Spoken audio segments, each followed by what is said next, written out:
Oke, bismillahirrahmanirrahim. Assalamualaikum warahmatullahi wabarakatuh. Selamat pagi anak-anakku, siswa-siswi SMA Negeri 1 Ciawi Gebang. Hari ini kita akan melanjutkan materi bab 1, masih di bab perjuangan bangsa Indonesia dalam menghadapi disintegrasi bangsa, dengan subbab materi yaitu konflik yang berkaitan dengan kepentingan. Karena minggu sebelumnya kita sudah membahas konflik yang berkaitan dengan ideologi, di antaranya ada PKI Madiun, ada DITII, dan G30S ya. Dan hari ini kita akan membahas mengenai konflik yang berkaitan dengan kepentingannya. Nah, di sini sebelum kita mulai, kalian harus tahu dulu maksud dari konflik yang berkaitan dengan kepentingan. Kepentingan apa ya? Jadi konflik-konflik di sini didasari kepentingan pribadi atau kelompok ya. Jadi ingin mendapat keuntungan sendiri atau mementingkan keperluannya sendiri aja gitu. Nah, itu ada beberapa, ada 3 ya. Yang pertama ada pemberontakan APRA atau Angkatan Perang Ratu Adil. Di sini APRA adalah Angkatan Perang Ratu Adil. Ini kepanjangannya ya. Pada tanggal 23 Januari 1950, gerombolan APRA menyerang Kota Bandung dipimpin oleh Kapten Raymond Westerling. Nah, pemimpinnya namanya Raymond Westerling. Ini adalah mantan tentara Belanda atau KNIL. Mantan KNIL.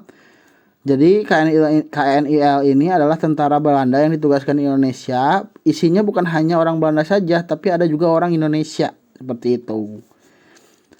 Nah, kenapa Pak namanya Ratu Adil? Jadi Ratu Adil ini ada di dalam ramalan Jayabaya. Jayabaya itu adalah Raja Kediri. Kalau kalian pengen tahu isi ramalan Jayabaya, silahkan browsing saja, itu panjang lumayan.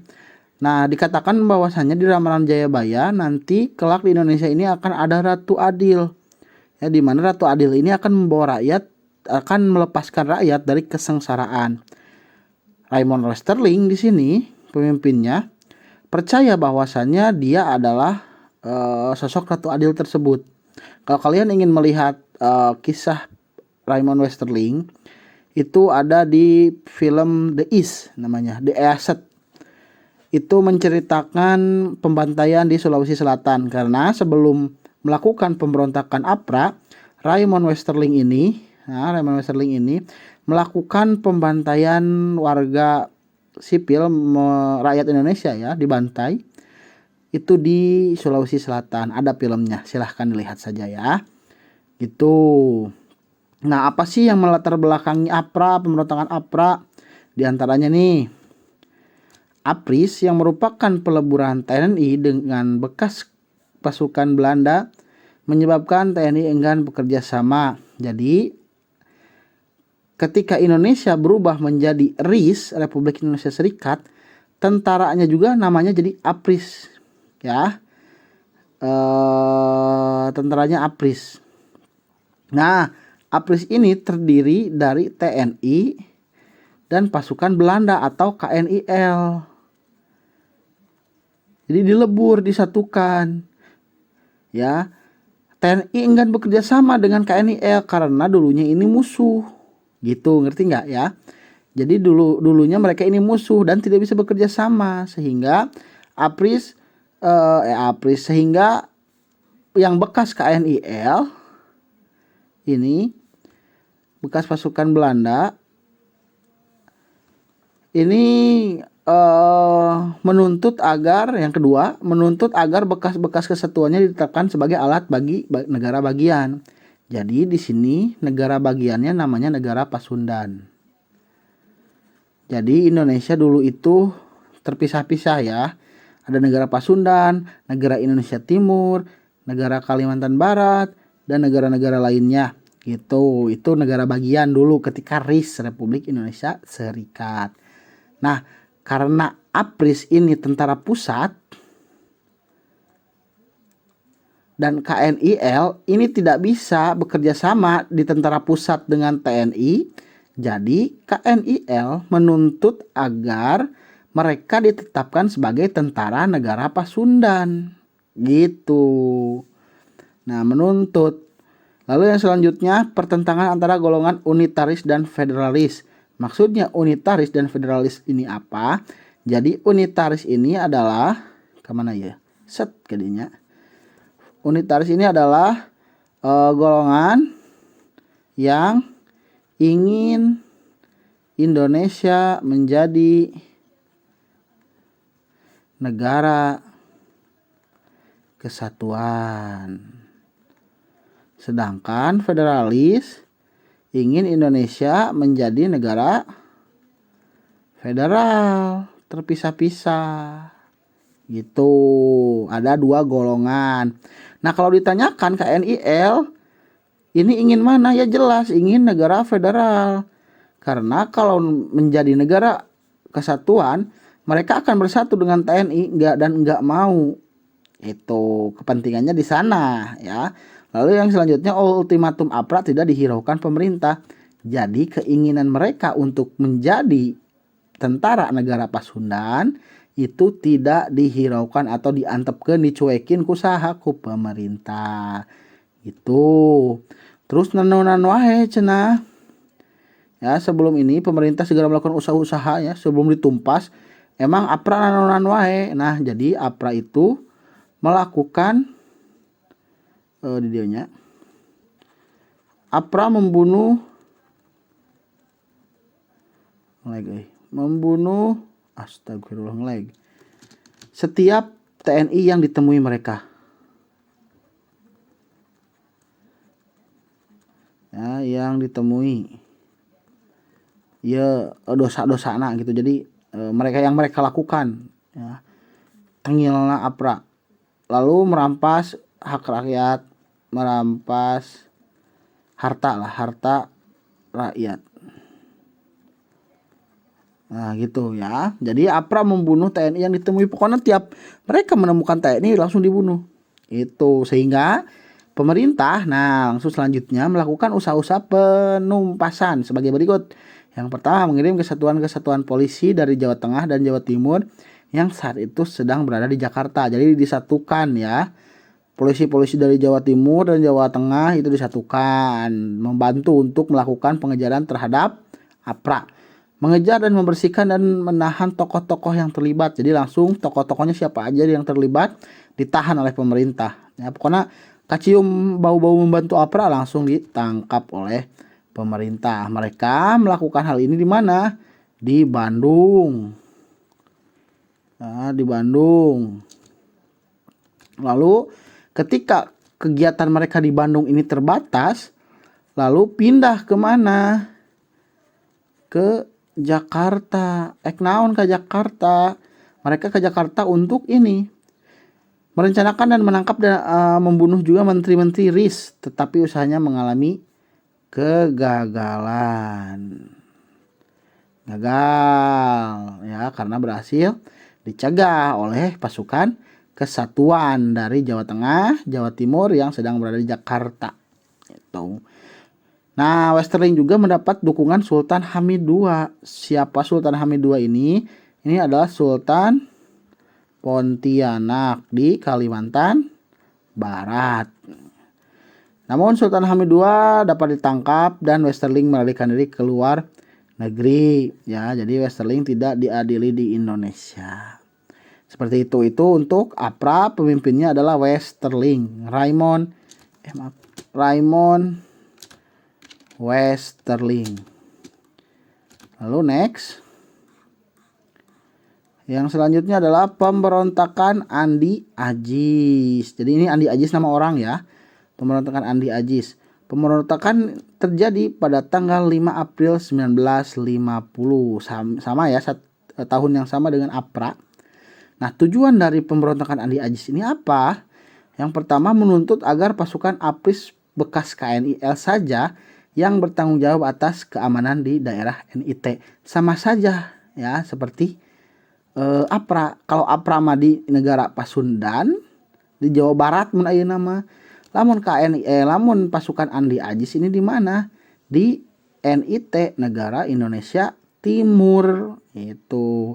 Mana aja negara Indonesia Timur itu? Sulawesi ka Wetan ya, eta negara Indonesia Timur. Mereka ini ada di Sulawesi Selatan ya, Sulsel. Itu. Mereka tidak ingin bersatu dengan TNI karena bekas musuh. Jadi mending mereka menjadi tentara NIT saja. Lalu selain itu di militer juga sudah ada seleksi. Jadi mereka yang bekas KNIL yang kebanyakan ini adalah gerilyawan atau orang-orang yang tidak memiliki pendidikan militer sebelumnya, itu tidak akan diterima, sehingga kumaha deui daripada hulang-hulang meureun nya mending menjadi tentara NIT. Mereka menuntutnya seperti itu. Jadi menuntut kesejahteraan juga ya. Lalu yang selanjutnya mempertahankan berdirinya negara Indonesia Timur, padahal sebagian besar rakyat Indonesia bagian timur tidak menghendaki NIT. Nih harus kalian tahu, negara Indonesia Timur yang dulu Sulawesi Wetan, mereka kebanyakan tidak mau menjadi NIT, ingin bersatu dengan Indonesia. Itu. Lalu menentang dan menghalangi masuknya pasukan APRIS dari TNI yang dikirim dari Jawa. Jadi pasukan APRIS terbagi dua ya, ingat. Yang APRA juga sama, terbagi dua. APRIS ini Angkatan Perang Republik Indonesia Serikat. Angkatan Perang Republik Indonesia Serikat. Ada TNI, ada KNIL. Nah, yang memberontak itu yang KNIL-nya. Karena apa? Karena takut tidak kebagian menjadi tentara ataupun tidak mau bekerja sama dengan TNI karena bekas musuhnya. Lalu usaha pemerintah dalam menumpas pemberontakan Andi Ajis, ya, memberikan ultimatum kepada Andi Ajis untuk datang ke Jakarta guna mempertanggungjawabkan perbuatannya. Namun ultimatum tidak dilaksanakan. Nah, Andi Ajis ini melakukan penculikan ya. Andi Ajis ini melakukan penculikan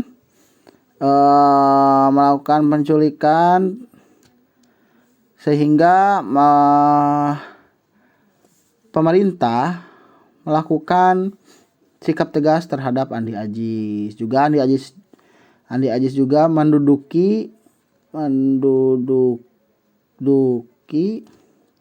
ini tidak tertulis, saya lupa ya, maaf. Fasilitas penting ya, fasilitas strategis atau sarana-sarana utama di Sulawesi Selatan pada khususnya. Contohnya apa? Contohnya Telkom ataupun markas militer gitu ya. Mengirimkan suatu pasukan ekspedisi di bawah pimpinan Kolonel Alex Kawilarang. Jadi mereka orang-orang pemerintah itu mengirimkan tentara agar pasukan Andi Ajis ini dapat ditumpas karena memang meresahkan juga. Apalagi merugikan rakyat seperti APRA, sama seperti itu. Lalu selain pasukan-pasukan tersebut, ada juga nanti dikirimkan Brigade 10, Brigade 14, Brigade 16 untuk memberantas pasukan Andi Ajis ini, yang pada akhirnya Andi Ajis ini menyerahkan diri pada pemerintah lupa lagi saya tanggalnya, pokoknya bulan April tahun 1950 ya. Dan pada tahun 1953 diadili di Pengadilan Militer Jogja ya. Jadi pada akhirnya dia ini menyerahkan diri ya, tahun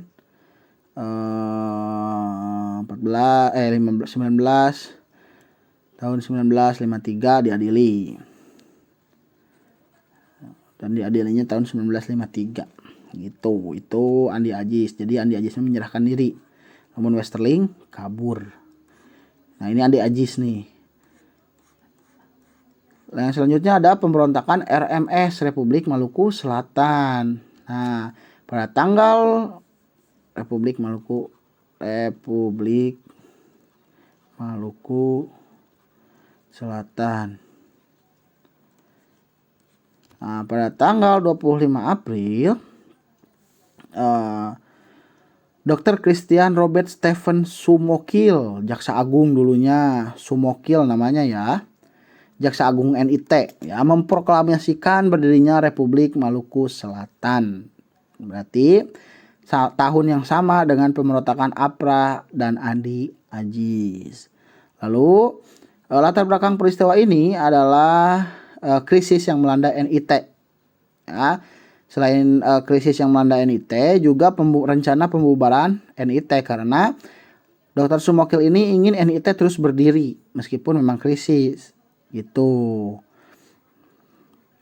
Sama saja sebenarnya tujuannya dengan Andi Aziz untuk mempertahankan negara federalnya. Andi Aziz ingin mempertahankan NIT karena memang mereka ingin menjadi tentara lokal NIT sama seperti APRA, tentara lokal Pasundan. Sementara Dr. Sumokil ini lebih ke jabatannya gitu. Nah, lalu selanjutnya dengan gagalnya pemberontakan Andi Aziz yang sebenarnya didalangi oleh Dr. Sumokil, jadi ada peran Dr. Sumokil di dalam pemberontakan Andi Aziz. Maka menyebabkan Dr. Sumokil pada tanggal 25 April memproklamasikan berdirinya Republik Maluku Selatan. Jadi rencananya gagal, geus lah proklamirkeun gitu. Lepas dari kekuasaan Republik Indonesia, tidak ingin bersatu dengan Indonesia. Setelah serangkaian upaya damai menemui jalan buntu, akhirnya dikirimlah ekspedisi militer dengan nama Gerakan Operasi Militer 3, GOM 3. Ya, ini berarti penumpasannya dengan GOM 3 pada tanggal 14 Juli 1950 dipimpin oleh Kolonel Kawilarang. Sama ya, penumpasnya sama seperti pemberontakan Andi Aziz gitu. Setelah kota Ambon berhasil dikuasai pasukan APRIS, maka para pemberontak melarikan diri ke hutan. Akhirnya tanggal 2 Desember 1963 Dr. Sumokil bersama anak buahnya dapat ditangkap hidup-hidup gitu. Takut gak kelihatan ya. Nah, ini. Jadi mereka Dr. Sumokil dan anak buahnya dijatuhi hukuman mati gitu. Nah, sampai sekarang sebenarnya RMS itu masih ada ya. Nah, ini bendera RMS Republik Maluku Selatan dipimpin oleh Dr. Christian Robert Stephen Sumokil. Jadi singkat saja dipimpinnya oleh Dr. Sumokil, seorang jaksa agung NIT negara Indonesia Timur, seperti itu ya. Oke, itu untuk pemberontakan atau konflik yang berkaitan dengan kepentingan. Untuk pertemuan selanjutnya kita akan membahas konflik yang berkaitan dengan sistem pemerintahan. Ya, sampai sini saja pertemuan kita kali ini. Mohon maaf bila ada hal-hal yang memang kurang berkenan disampaikan. Terima kasih. Wassalamualaikum warahmatullahi wabarakatuh.